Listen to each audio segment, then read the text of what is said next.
Okay, so now we're on chapter 5. Celeste is in bed, and Ford will be home after his afternoon shift, because remember he switched to afternoon shift. So she curls up in bed with a box of wine.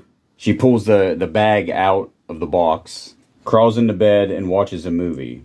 And several hours later, she wakes up and Ford's home. And it says, hang on, still can't find my glasses. Several hours later, I woke to Ford holding the empty container up in front of the night table lamp. Next to the light, with its amorphous shape and Merlot-dyed plastic, it vaguely resembled a placenta. And he's like, damn, bitch, why you gotta drink so much? Drank a whole box of wine in one shot? I mean, I've been there. Okay, so she decides to go back to Jack's house for another good old-fashioned round of spying on him.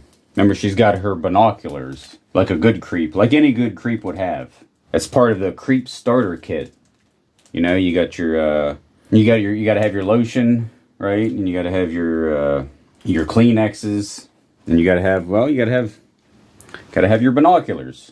These are classy, though. These don't count. So she's spying on Jack's house, looking through her binoculars, and she notices an older man passed out on the couch in the living room. So she figures, that has to be Jack's father. Okay, so she's still, she's scanning the house, trying to see if she can find Jack, and she does. There, within 2 7-centimeter circular lenses, I could see the shape of a body contrasting against the darkness. I focused the lenses further, my fingertips sweating. It was indeed Jack. I'm very aware of the irony of me reading about a pervert looking through their binoculars while I'm looking through my binoculars. I'm very aware. His right arm rose and fell in repetitive motion, tugging against his crotch. The windowsill blocked me from seeing below his pelvis. The tip of something was visible.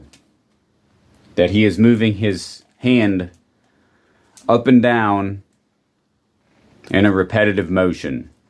Okay? She has officially caught Jack masturbating. She caught Jack jacking off. She caught Jack himselfing off. If my name was Jack, that's what I would say. Like, I gotta go, guys. I gotta go home and myself off. So for her, this is like winning the lottery. She cannot believe she caught him doing this. You might be like, well, why is he like right next to his window, himselfing off? Doesn't that seem a little convenient for the plot? But I guess he likes looking up at the sky while he himself's off.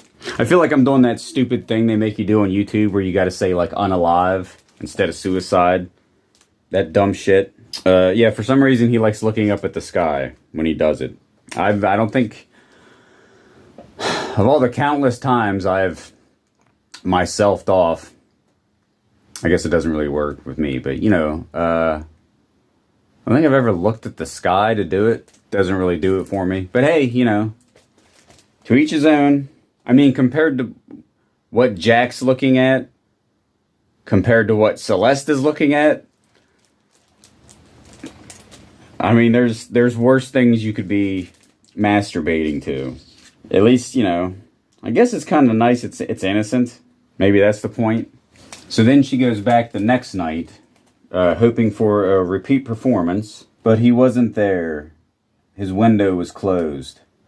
All I could see of his bedroom was a long draped curtain, fallen as if to announce the show was over. And then she just starts chanting, "Encore! Encore!" She's on top of her car, just "Encore! Encore!" That part didn't happen.